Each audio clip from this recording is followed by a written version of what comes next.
Contradicciones bíblicas, actitudes dudosas, historias para no dormir.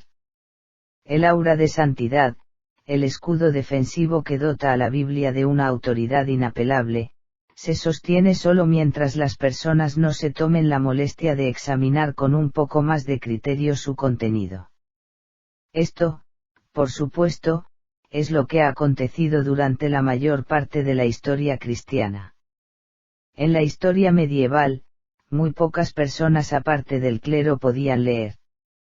Y aunque pudieran hacerlo, la Biblia estaba escrita en latín, lenguaje que la mayoría no entendía. Antes de la invención de la imprenta en el S-15, los libros eran escasos debido a que eran prohibitivamente caros. Los libros se copiaban a mano, lo que significa que eran más propiedad comunitaria que individual. Esto implica que solo durante los servicios religiosos dominicales las palabras de las Escrituras eran realmente escuchadas por las personas, y aún ahí los líderes de la Iglesia eran muy cuidadosamente selectivos, de modo que ninguna de las contradicciones bíblicas, ni sus ideas dudosas ni sus historias de horror se leyeran en las reuniones públicas de los servicios litúrgicos. Los leccionarios pueden ser muy efectivos para controlar el acceso al contenido. Las contradicciones bíblicas comienzan, sin embargo, en las historias de la creación, y desde la primera página. En los versos iniciales del Génesis, L2, 4a, Dios primero crea los peces del mar, luego las aves del aire y finalmente las bestias del campo.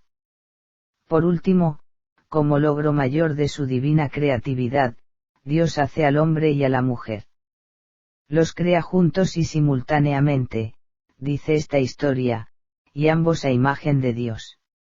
En la segunda historia de la creación, que comienza en el capítulo 4b-24, Dios crea primero a Adán, que es el único portador de su imagen, y Dios lo pone en un jardín en el que no habita ninguna otra criatura. La soledad de este jardín, sin embargo, se hace insoportable para Adán. Entonces la Biblia nos dice que Dios decidió que no es bueno para el hombre estar solo y dio forma a todos los animales del mundo en un intento por encontrar compañía apropiada para Adán. Como ninguna de estas criaturas satisfizo a Adán, Dios tomó una costilla del costado de Adán y creó a la mujer para que fuera su compañera. La mujer, por lo tanto, no se piensa como hecha a la imagen de Dios. Ella fue hecha a partir del hombre con el propósito principal de ser su ayuda idónea. Su estatus de segunda clase queda asegurado y garantizado cuando Adán le da un nombre tal como antes hizo con todos los animales, como una señal de su autoridad sobre todos los seres vivos. Ambas historias son contradictorias. Tendremos que preguntarnos cuál de ellas es la palabra de Dios. Están también las contradicciones que se encuentran en las 3 versiones de los 10 mandamientos que hay en la Biblia, Éxodo 34, 1:28, Éxodo 20, 1:17, Deuteronomio 5, 1:21. ¿Cómo pueden estas 3 versiones ser verdaderas si no son lo mismo? La versión más antigua, Éxodo 34, es de la pluma de el escritor yahúista, y no es lo que la mayoría ha escuchado siempre. El último mandamiento en esta primera versión dice, no cocerás a un niño en la leche de su madre, porque hemos de preguntarnos fue rechazado o reemplazado este conjunto original de mandamientos. La segunda versión, Éxodo 20, procede de la pluma de el escritor eloísta, fuertemente ampliada después por un grupo de gente conocido como o escritores sacerdotales.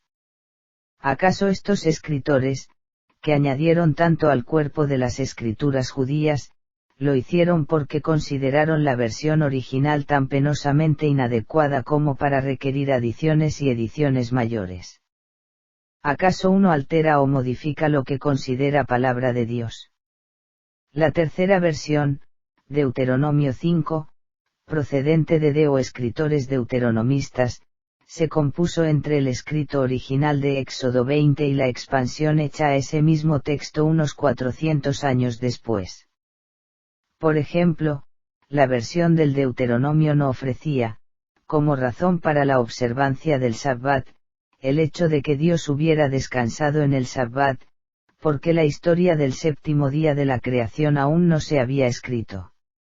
Así que este autor declara que el Sabbat ha de ser observado porque el pueblo de Israel debe recordar que una vez fue esclavo en Egipto y que hasta los esclavos deben tener un día de descanso. ¿Cuál de las versiones de los 10 mandamientos es necesario preguntarse califica como palabra de Dios? Hay también muchos conceptos premodernos y por tanto anticuados en las páginas de este libro supuestamente inspirado por Dios. La inspiración no parece superar la aparente falta de conocimiento de Dios. La palabra de Dios asumía que la tierra era el centro de un universo de 3 niveles y que Dios moraba en el cielo. Según el libro del Génesis, capítulo 11, esta es la razón por la que la gente quiso construir una torre tan alta que pudiera alcanzar el cielo y entrar en el lugar donde podrían comunicarse directamente con Dios. Es la misma razón por la que Moisés se encuentra con Dios en la cima de una montaña.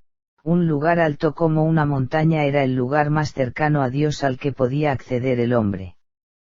Es la misma razón para un relato como el de la Ascensión, Hechos 1, que proclama que Jesús ascendió al cielo, hacia la morada de Dios en él. Los autores bíblicos tampoco sabían nada acerca de frentes climáticos, sistemas de baja presión y las razones que provocan la lluvia y el viento, los huracanes y los tsunamis, así que los consideraron actos de intervención divina realizados por Dios, el juez que premia a los buenos y castiga a los malos.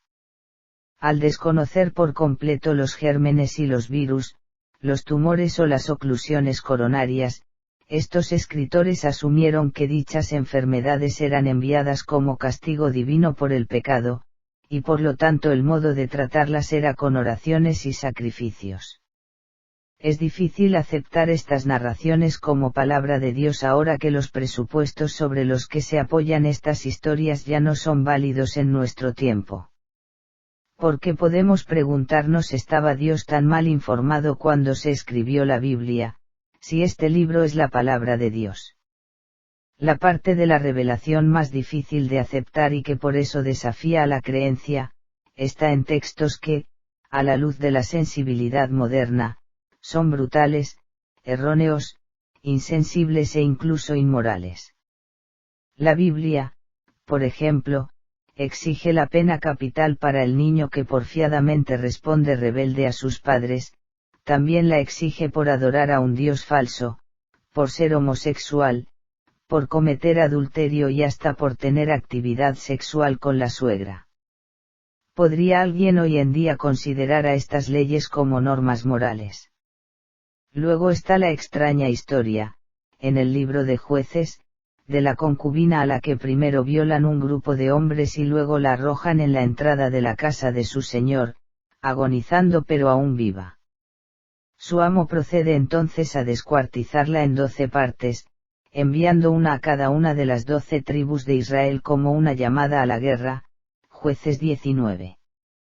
Y, como si esto no fuera suficientemente chocante, está la historia de Jefté que mata a su hija para respetar un voto hecho a Dios, Jueces 11. Es imposible leer estas historias en la Iglesia y decir esta es la palabra de Dios. La Biblia contiene historias que huelen a venganza, como Salmo 139, 9, donde se fantasea con la idea de arrojar las cabezas de los niños babilonios contra las rocas, o la historia en que el profeta Eliseo, 2 Reyes 2, respondió a las burlas de unos niños por su calva haciendo que unas osas salieran de los bosques, los destrozaran y se los comieran. ¿Puede alguien decir que esto es palabra de Dios? Pablo, en el capítulo 1 de su carta a los romanos, argumenta que la homosexualidad es el castigo de Dios a quienes no lo adoran apropiadamente. Al hablar de las mujeres, Pablo Ibarra o sus sustitutos les prohíben ejercer autoridad sobre ningún hombre. Esto significa, si se toma al pie de la letra, que nunca ninguna mujer podría detentar un poder económico, político o eclesiástico. Tengo 4 hijas, una es directora ejecutiva de una gran firma financiera sureña, otra es abogada en la oficina del fiscal general de Virginia, otra es doctora en física y es jefe de informaciones de una empresa de alta tecnología de la costa oeste, y la cuarta es veterana, con 9 años de servicios en el cuerpo de marines, entre ellos 21 meses en la Segunda Guerra en Irak. ¿Pueden estas mujeres y muchas otras como ellas pensar en la Biblia, portadora de textos tan groseramente discriminatorios, inerrante palabra de Dios? Tanto el Antiguo como el Nuevo Testamento consideran a la esclavitud como una institución moralmente aceptable. La Torá prohíbe la esclavitud pero solo entre judíos. Tomarás tus esclavos de los países vecinos, exhorta. Supongo que si los ciudadanos estadounidenses se tomaran estas palabras en serio, los canadienses y los mexicanos correrían peligro. En las cartas de Pablo a los filipenses y a los colonenses, si es que fue Pablo el autor de estas últimas, el apóstol parece pensar que la esclavitud es legítima pero que los cristianos tienen el deber de hacerla amable y suave. No hay duda alguna de que una esclavitud amable y suave es mejor que una cruel y hostil, pero, ¿hay alguien que hoy en día todavía piense que alguna esclavitud no es degradante, destructora de vida y mala? Y, sin embargo, todavía hay mucha gente que, de un libro que contiene todo esto, proclama que, es palabra de Dios. Cuando la gente lee la Biblia por sí misma, las proclamaciones que la Iglesia ha hecho acerca de este libro a través de los siglos, enseguida las matiza la realidad. Muchas cosas en la Biblia claramente no son palabra de Dios porque son inmorales, injustas, carentes de inspiración y dañinas. Ningún creyente y ninguna institución religiosa puede hoy negar estos hechos. Los enredosos razonamientos empleados por tramposos fundamentalistas ya no pueden encubrir suficientemente tanta ignorancia. La Biblia entendida literalmente está condenada a ser abandonada por toda persona culta. ¿Significa esto que no hay valor alguno en este antiguo texto? No, solo significa que el literalismo debe denunciarse y terminar.